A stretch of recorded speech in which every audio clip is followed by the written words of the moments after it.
صرف 3 بار سورت کوثر اور سورت اخلاص اس طرح پڑھنے سے 3 دن میں 3 کروڑ ملتا ہے۔ مجھے بھی ملا ہے، آپ بھی آزما لو۔ بسم اللہ الرحمن الرحیم۔ محترم ناظرین، اگر آپ چاہتے ہیں کہ آپ کی زندگی بدل جائے تو آپ یہ وظیفہ کریں۔ یہ اتنا طاقتور عمل ہے کہ فقیر کو بھی بادشاہ بنا دے گا۔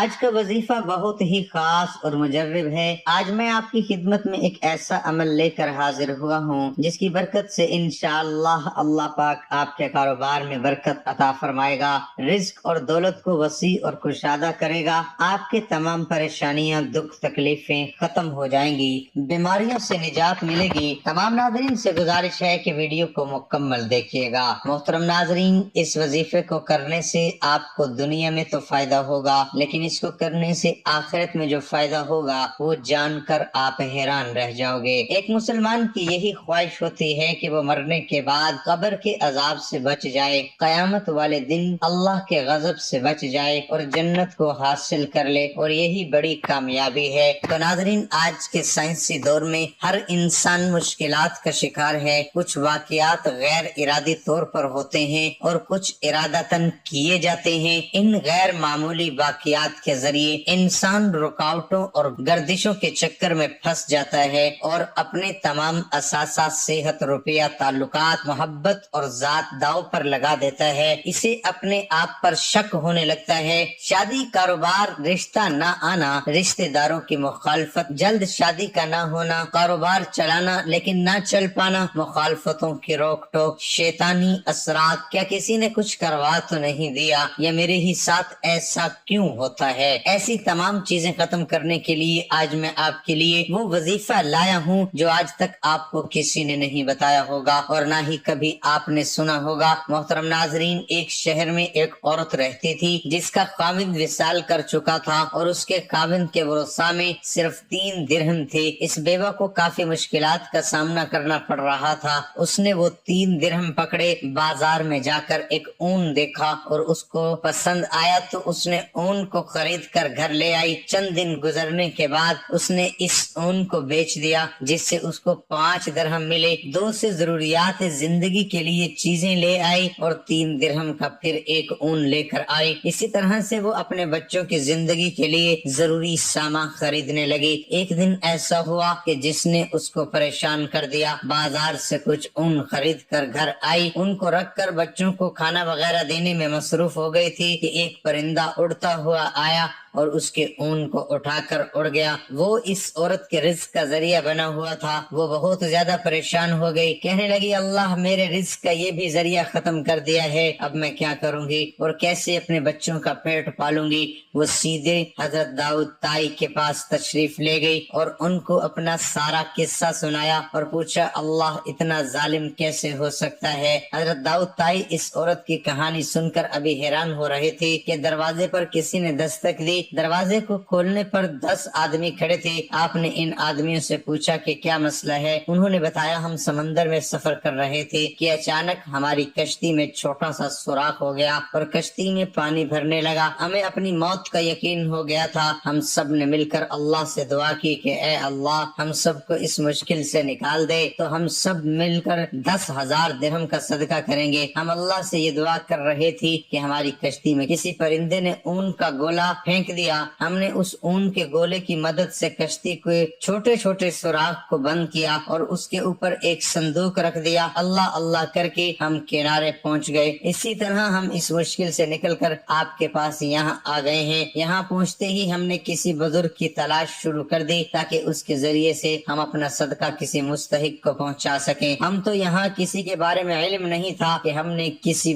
ایک بزرگ آدمی کا نام دریافت کیا تو انہوں نے آپ کا نام ہم کو بتایا، اس لیے ہم سب آپ کے پاس آئے ہیں۔ یہ لے 10,000 درہم اور جس کو آپ ان کا مستحق سمجھتے ہیں اسے یہ رقم عطا کیجیے۔ حضرت داؤد طائی نے ان لوگوں کی باتیں سن کر بہت حیران ہوئے اور ساتھ ساتھ بہت خوش بھی ہوئے۔ حضرت داؤد نے 10,000 درہم پکڑے اور پاس ہی بیٹھی اس عورت کو دے دیے اور اسے کہنے لگے دیکھو اب بتاؤ ہمارا رب رحم دل ہے یا ظالم؟ بیوہ خاتون داؤد طائی کے چہرے کی طرف دیکھتی رہی اور رو رو کر اپنے رب کائنات کائنات کا شکر ادا کرنے لگے تو ہمیں چاہیے کہ اللہ کی ذات پر بھروسہ کرے اور اس کی ذات پر یقین رکھے۔ وہ ہر کسی کو اس کی طاقت سے زیادہ نہیں آزماتا۔ حضرت داؤد طائی اپنے وقت کے بڑے اللہ کے پیارے بندے تھے۔ آپ کو آپ کی رحم دلی کی وجہ سے لوگ یاد کرتے تھے۔ آپ اللہ کے بڑے ولی اور خدا ترس انسان گزرے ہیں۔ 20 سال تک آپ امام اعظم کی خدمت میں مصروف صرف کر کے علم سے فیض یاب ہوتے رہے۔ آپ امام صاحب کے سب سے بڑے شاگردوں میں سے سب سے بڑا درجہ حاصل کرنے والے آدمی تھے۔ آپ کا شجرہ نسب حاتم طائی سے جا ملتا ہے۔ آپ 21 صفر 47 ہجری کو ملک شام میں پیدا ہوئے۔ آپ نے زیادہ زندگی کوفہ میں بسر کی۔ کہا جاتا ہے کہ صحابہ کرام رضی اللہ تعالی عنہم سے علم حاصل کرنے والے خوب علم سے مالا مال ہو رہے تھے۔ وہاں سے خواجہ داؤد طائی کو علم حاصل کرنے کا بہت اچھا موقع مل گیا۔ آپ نے ابتدائی علم حاصل کر کے حدیث کے بارے میں علم حاصل کرنے کے لیے امام احمد امام عبد الملک بن عمیر سے فیض حاصل کرنے کے لیے ان کے پاس گئے اور ان سے علم حاصل کرتے رہے۔ پھر آپ نے ایک حدیث پر علم عمل کرنے والوں کی جماعت تیار کی۔ علم حدیث پر غور حاصل کرنے کے بعد خلیفہ مہدی کے دور میں بغداد میں تشریف لے آئے اور پھر کوفہ پر واپس آنے کے بارے میں خیال کیا۔ حضرت امام ابو حنیفہ کی جماعت میں شامل ہو گئے۔ 20 سال تک اس جماعت کے ساتھ منسلک رہے۔ علم فقہ پر عبور حاصل کیا۔ علم فقہ پر عبور حاصل کیا۔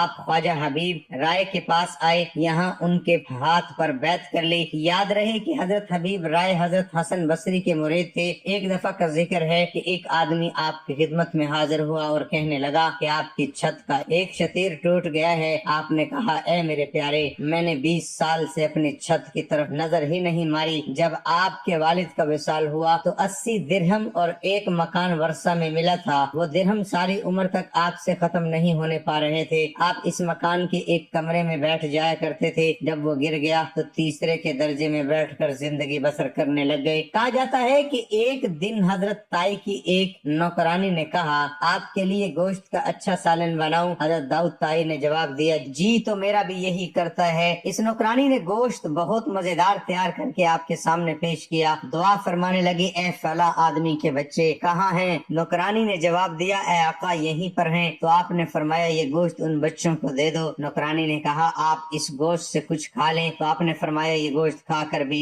گندگی بن کر کوڑے میں جانا ہے۔ اگر میں یہ کھانا یتیم کو کھلا دوں تو یہ اللہ تعالیٰ کی بارگاہ میں مقبول ہو جائے گا۔ سارا سالن یتیم کو بھجوا دیا اور خود اپنے معمول کی خوراک کھا لیا۔ حضرت امام صادق کے پاس تشریف لے آئے اور عرض گزار ہوئے، اے آقا مجھے کوئی نصیحت فرما دیجئے، میں اندر سے کالا ہو گیا ہوں۔ آپ کہنے لگے، تم زمانے کے مشہور زاہد اور عابد ہو، تم کو میری کس طرح کی ضرورت محسوس ہوئی؟ حضرت داؤد طائی نے کہا کہ رسول اللہ صلی اللہ علیہ وسلم کے فرزند آپ کو ساری مخلوق پر فضیلت حاصل ہے، آپ کا سب کو نصیحت کرنا واجب ہے۔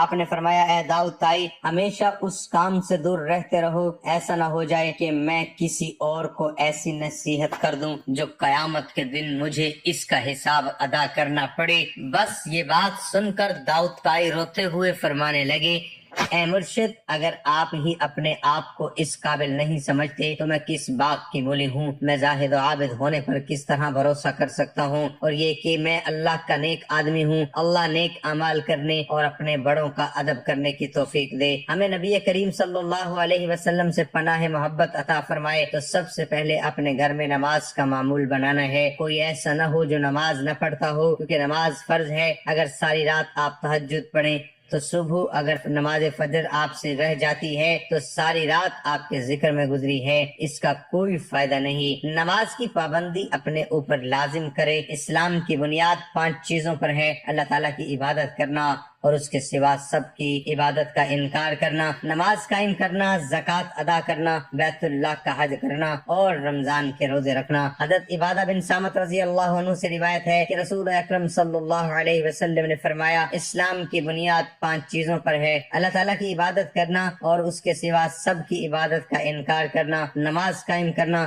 زکوٰۃ ادا کرنا، بیت اللہ کا حج کرنا اور رمضان کے روزے رکھنا۔ حضرت انس بن مالک رضی اللہ عنہ بیان کرتے ہیں، حضور نبی اکرم صلی اللہ علیہ وسلم کے پاس ایک شخص نے آ کر کہا، یا رسول اللہ، مجھ سے ایک ایسا جرم ہو گیا ہے جس پر حد ہے، آپ صلی اللہ علیہ وسلم مجھ پر حد جاری فرما دیں۔ اتنے میں نماز کا وقت آ گیا۔ اس نے حضور نبی اکرم صلی اللہ علیہ وسلم کے ساتھ نماز پڑھی۔ جب اس نے نماز پڑھ لی تو عرض کی، یا رسول اللہ، میں نے حد لگنے والا کام کیا ہے، آپ کتاب اللہ کے مطابق حد قائم کیجئے۔ آپ صلی اللہ علیہ وسلم نے فرمایا، کیا تم نے ہمارے ساتھ نماز پڑھی ہے؟ اس نے عرض کیا، جی ہاں۔ آپ صلی اللہ علیہ وسلم نے فرمایا، اللہ تعالیٰ نے تمہارے گناہوں کو اس نماز کے صدقے معاف کر دیا ہے۔ پھر نماز کے بعد اول و آخر درود شریف پڑھیں، 3، 7 یا 11 مرتبہ درود پاک پڑھیں، پھر اس کے بعد 3 مرتبہ سورۃ اخلاص اور 3 مرتبہ سورۃ کوثر پڑھیں۔ یا باسطو یا رزاقو کی ایک تسبیح پڑھنی ہے۔ ناظرین، سورۃ اخلاص اور سورۃ کوثر کو آپ کو پڑھ کر سناتے ہیں۔ انا اعطیناک الکوثر فصل لربک وانحر ان شانئک هو الابتر۔ سورۃ اخلاص بھی سن لیجئے۔ قل هو اللہ احد اللہ الصمد لم یلد ولم یولد ولم یکن له کفوا احد۔ یہ عمل آپ نے 21 دن تک تو ضرور جاری رکھنا ہے۔ عورتیں ایام خاص میں یہ عمل نہیں کر سکتی، البتہ گھروں میں مرد حضرات یہ عمل جاری رکھ سکتے ہیں۔ انشاءاللہ جس دن آپ یہ عمل شروع کر دیں گے، آپ خود دیکھیں گے کہ آپ کا ہر آنے والا دن گزرے ہوئے دن سے مزید بہتر ہوتا جائے گا۔ بس اللہ کی ذات پر امید رکھیں، رب کریم بھی آپ کو مایوس نہیں کرے گا۔ اپنے اللہ سے یہ مانگتے وقت اپنے گناہوں کو مت دیکھا کریں کہ میں تو بہت گنہگار ہوں، مجھ سے بہت بڑے گناہ ہوئے ہیں، تو وہ غفور الرحیم ذات ہے۔ آج آپ توبہ کر لیں، اپنے اللہ کو منا لیں، اس سے صلح کر لیں، اللہ پاک جلد مان جاتا ہے۔ توبہ بے شمار واقعات سے بھری پڑی ہے۔ لوط علیہ السلام جیسے انبیاء کی بیوی جہنم کا ایندھن بن رہی ہے، تو کہیں فرعون جیسے دشمن دین کی بیوی آسیہ اسلام قبول کر کے جنت میں خاتم النبیین خاتم المرسلین صلی اللہ علیہ وآلہ وسلم کی زوجہ کا شرف حاصل کر رہی ہیں۔ کبھی نبی صلی اللہ علیہ وآلہ وسلم کا سردار چچا ابو لہب جہنم کے پست ترین درجات میں گر رہا ہے، تو کہیں بلال رضی اللہ تعالی عنہ جیسے غلام حضور صلی اللہ علیہ وسلم کی سواری کی لگام پکڑے جنت میں داخل ہو رہا ہے۔ وظیفے کے بعد آپ نے لازمی اللہ پاک کی بارگاہ میں دعا کرنی ہے۔ دعا ہے کہ اللہ تعالی ہم سب کو دین حق پر چلنے کی توفیق عطا فرمائے۔ اللہ تعالی ہم سب کو ہمارے نبی پاک صلی اللہ علیہ وسلم سے پکی اور سچی محبت نصیب فرمائے۔ دعا ہے کہ اللہ تعالی میرا سنانا اور آپ کا سننا اپنی بارگاہ الہی میں قبول اور منظور فرمائے۔ آمین ثم آمین۔